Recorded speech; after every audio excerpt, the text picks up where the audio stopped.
I gave my daughter a cozy little cafe so she could start over. But when I arrived, she was crying.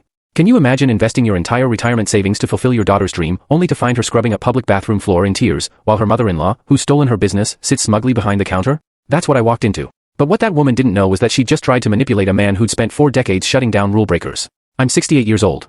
I spent 35 years as a restaurant health inspector before retiring. I know every health code violation that exists. So, when I spent $85,000 of my retirement money to buy my daughter, Emma, a small cafe in Seattle, a dream she'd always had, I wanted to give her that chance. 3 months later, I decided to surprise her with a visit. The moment I walked in, something felt immediately wrong. Burnt coffee smell. Dirty floors. And then I saw Emma, on her hands and knees in the bathroom doorway, scrubbing tile with a toothbrush, tears streaming down her face. Behind the counter sat Victoria, Emma's mother-in-law, designer glasses, perfect hair, sitting at the register like she owned the place. You missed a spot, Victoria said with a cruel smile. What's happening?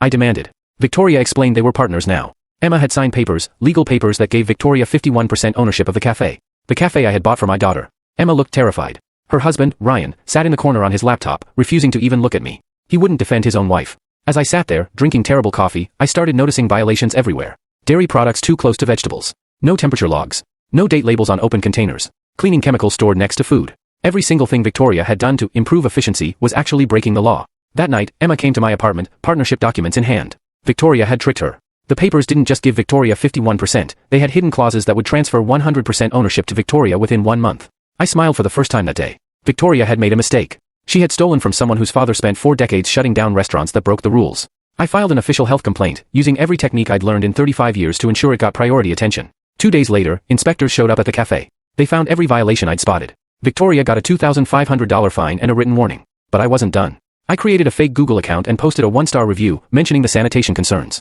Then a food blogger I contacted published Emma's story. Within hours, the article went viral. Thousands of people shared it. The cafe's reputation was destroyed. Victoria tried to blackmail me. She found out about a job I'd lost 25 years ago for standing up against discrimination. She demanded $20,000 or she would ruin me. Instead, I called a newspaper reporter and told him everything, including the blackmail attempt. Her threat backfired completely. We filed a lawsuit for fraud. Victoria and Ryan never showed up to court. Neighbors said they saw them loading suitcases into a car at 2 in the morning. We tracked them to Las Vegas, found them at a cheap motel. Victoria had gambled away most of the stolen money trying to win big. The Las Vegas police arrested her right there. Victoria got 18 months in jail, plus $15,000 in restitution. Ryan sent divorce papers with no contest, admitting he had been a coward. The Portland community, rallying around Emma, raised $31,000 to help her reopen. Volunteers painted walls. Local businesses donated supplies. 6 months later, the cafe is thriving. Emma owns it completely now, free and clear. No one can ever take it away from her again. Victoria thought a retired old man would be easy to manipulate. She forgot that I spent 35 years taking down people who thought they were smarter than the rules. And I had just been waiting for someone to give me a reason to do it one more time. But when I arrived, she was crying.